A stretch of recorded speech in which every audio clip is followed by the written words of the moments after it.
February 1st, 2012, and instead of doing all the things that I had planned today, I've decided that now is the time for me to start my video blog, which I've been wanting to do for a while now, and I just haven't gotten around to it.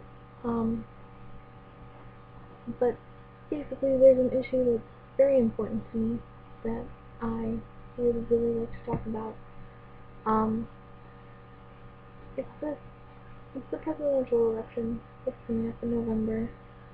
I wanted to talk about the candidates, and this is my first video ever, and it's probably going to be quite lengthy, and my webcam sucks, and I apologize for that in advance. So bear with me and make it to the end of the video. Star for you.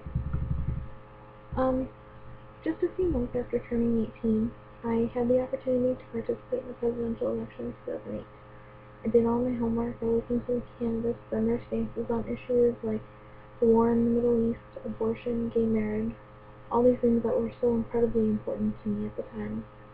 And I can sit here and tell you proudly, in fact, that I was one of the millions of supporters of Barack Obama. And I still am, nearly 4 years later. If I had to go back and do it all over again, I would. The fact of the matter is, President Obama has been doing the best that he can with the power he's had, and despite the fact that he's received so much criticism since he first took office, he still manages to keep his head high and maintain a smile. In the last 3 years, he's been expected to fix 8 years' worth of what George W. Bush did to his country. You think your job is hard? Try being the leader of a country made up of more than 300 million people, half of which do absolutely nothing but cut you down.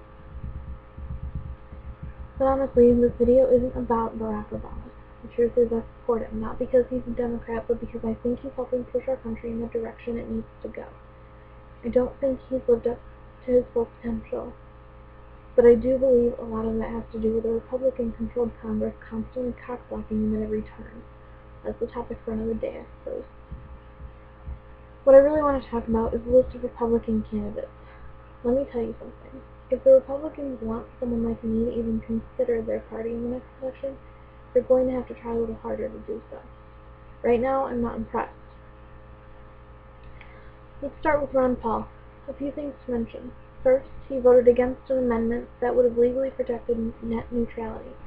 For those of you who don't know what that is, look it up. It's important.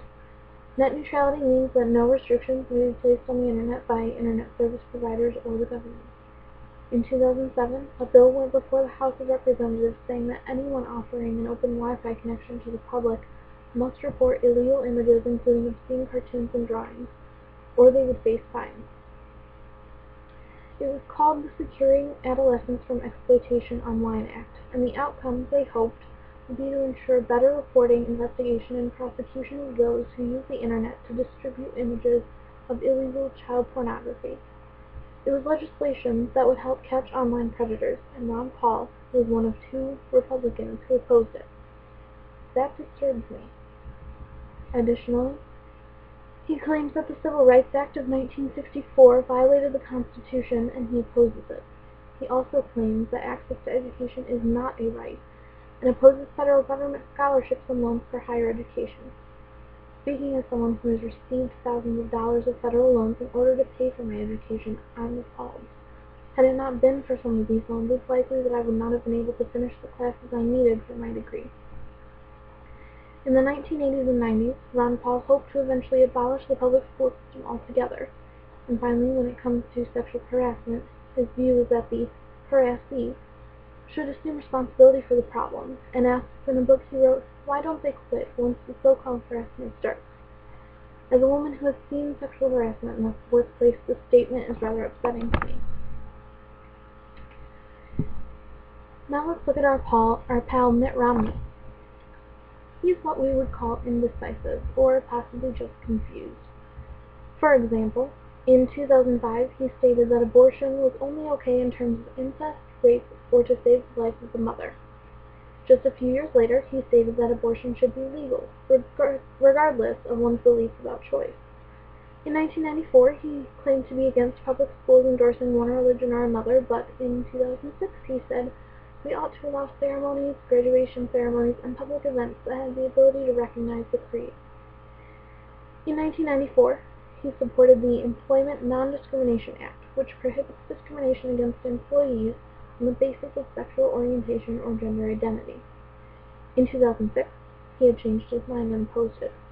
In 2002, he opposed a Massachusetts constitutional amendment that would have banned same-sex marriage and domestic partnerships, because it also would have prohibited domestic partnership benefits for gays and lesbians, which he supported at the time. Just 4 years later, in 2008, he stated, "My view on marriage has been entirely consistent over my political career," and he claimed that he opposed same-sex marriage and civil unions. Yet, in July 2011, he refused to sign a pledge opposing gay marriage, and the following month publicly denounced same-sex marriage by signing the 2012 presidential pledge. Yes, his views are consistent indeed. And that's just the surface of all the things Mitt Romney can't seem to make up his mind on. Do you really want a president who's consistent in only one thing, changing his mind? Moving on. Newt Gingrich. Where the hell do I start with him? First of all, if the Republican Party wants to put a candidate with real family values into the White House, Newt is not your man. He's been married 3 times and is a known adulterer, just ask any of the women he's been involved with over the years. In terms of his political career, he is a supporter in public school prayer and a firm supporter in keeping under God in the Pledge of Allegiance. For those of you who might not have paid attention in your high school history classes, the original Pledge of Allegiance, written in 1892, reads, "I pledge allegiance to my flag and the republic for which it stands, one nation indivisible, with liberty and justice for all." Since then it has been changed 4 times, and the words "under God" were not added until 1954. Think about that for a moment. For 62 years the Pledge of Allegiance did not contain that phrase. Are we truly a Christian nation, as some may suggest, or should we continue to support the idea that we are free to practice whatever religion we choose, without also having religion imposed on us as well?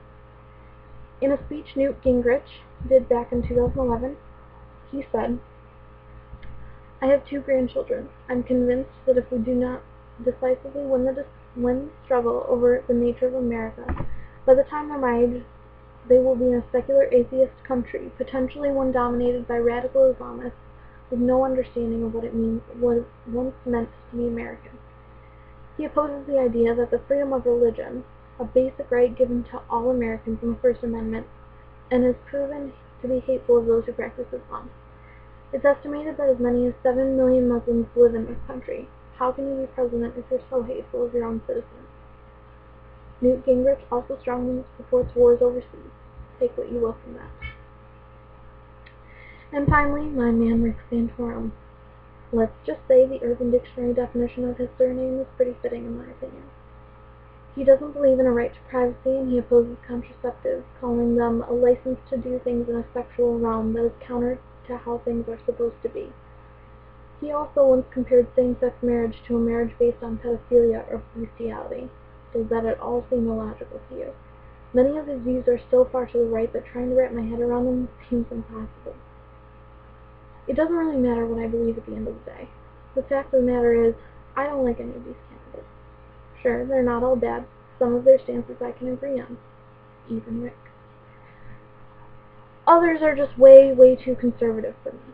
Give me another John McCain. Give me someone with more moderate views. Someone who can please more than just the right-wing Republicans. Give me someone who doesn't constantly go back and forth on the issues. I'm sure that much of the more liberal population feels the same way that I do. I can assure you, if you really want to push your way into the White House again, you really need to take a different approach. With the current mix of candidates, you're only giving job security to President Obama, which, in all honesty, is okay by me. Read the facts and educate yourself and stay informed. Know before you vote, and please, for the love of everything that's holy in the world, if you're going to vote Republican, please pick someone who's not currently in the running.